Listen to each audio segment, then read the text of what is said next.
ازيكم عاملين ايه؟ انا بعمل الفيديو ده عشان جمهور الزمالك يعرف الحقيقة. انا بس عشان عندي نقط كتير هتكلم فيها فسامحوني، يعني ممكن لو ببص في الورقة انا بقرا التاني يعني.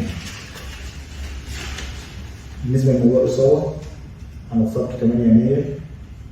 دكتور النادي شخصني كدمة قوية وإني محتاج تأهيل من 4 ل 5 أسابيع. بعد كده أخدت إذن من أمير مرتضى بالتنسيق مع دكتور النادي إن أشتغل التأهيل بتاعي بره. ودي حاجة مش أول مرة أعملها، أنا بقالي يعني طول الوقت بعمل كده عشان ببقى محتاج حد مركز معايا بنسبة 100%. ودي حاجة ممكن متحققش في النادي عشان الاستاف الطبي أو الناس اللي شغالين في الجهاز الطبي مسؤولين عن كل اللعيبة، مش مسؤولين عني أنا بس.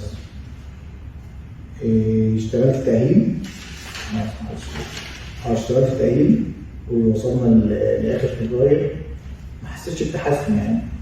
فقلت آخد رأي دكتورين تانيين في مصر، وكان تشخيصهم للإصابة إن مش كلمة خالص.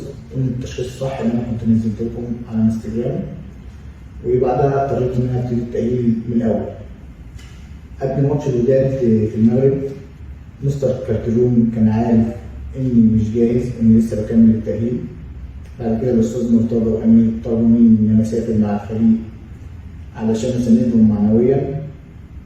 فطلبت من أمير إن هو يكلم دكتور التأهيل بتاع النادي عشان يشتغل معايا هناك في المغرب وما تأخرش أكتر من كده. أمير كلمني وقال لي إن دكتور التأهيل بتاع النادي عنده حالة وفاة ومش هيقدر يسافر معانا، وقال لي طارق اقعد كمل تأهيلك في مصر، يعني مش زي ما اتقال إن أنا رفضت أركب الطيارة. وقبل ماتش الوداد في مصر، مستر فيريرا قال لي أنا محتاجك في المعسكر ككابتن من كباتن الفرقة. دخلت المعسكر بالاتفاق مع مستر فيريرا إن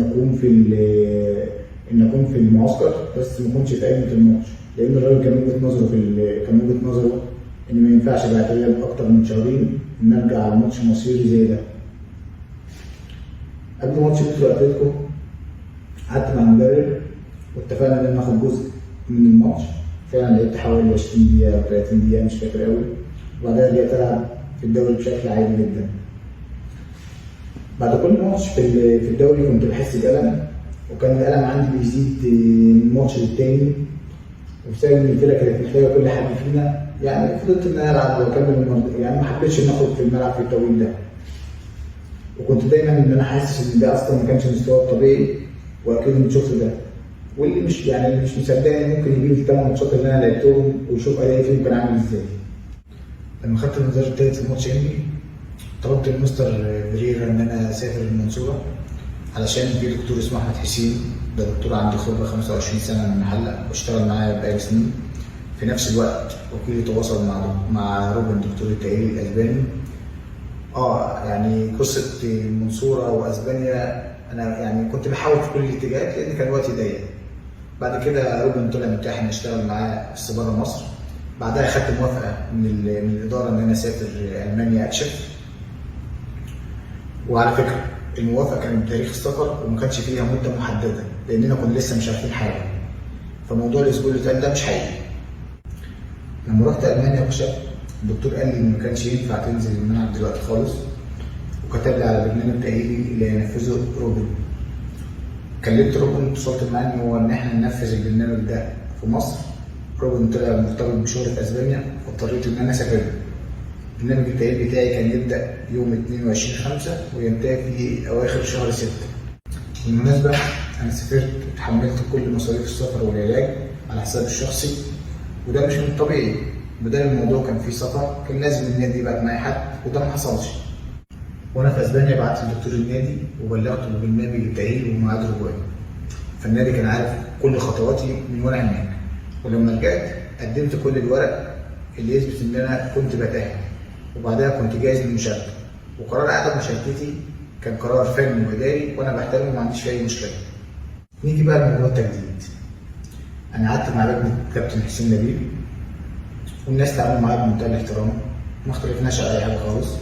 مسألة التجديد دي كانت مجرد وقت، لأن الناس كانوا ساعتها بيتكلموا مع كذا لعيب في التجديد، واللي كان اتفاق بيني وبينهم إن أنا بقى آخر لعيب، والناس دي موجودة ممكن يأكدوا لكم كلامي. بعدها اللجنه مشيت ورجع مجلس الاداره القديم في نوفمبر. من نوفمبر لمارس محدش من مجلس الاداره كلمني في اي تجديد ولا قعد معايا. يوم 3 مارس رئيس النادي كلمني، رحت له انا وكيلي.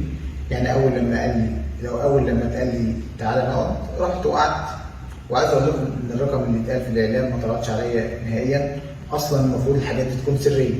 كل اللي طلبته هو التفكير، وده حق الطبيعي زي اي انسان بياخد قرار مهم في حياته. بعدها بكام يوم دخلنا معسكر ماتش الوداد في مصر.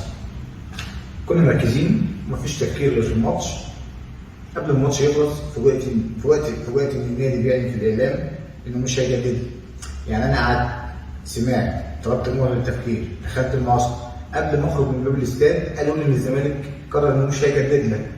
ففهمت ان ما كانش في نيه حقيقيه للتجديد، وان ده كان مجرد شغل كده بنعمله عشان نقنع الناس ان احنا بنحارب.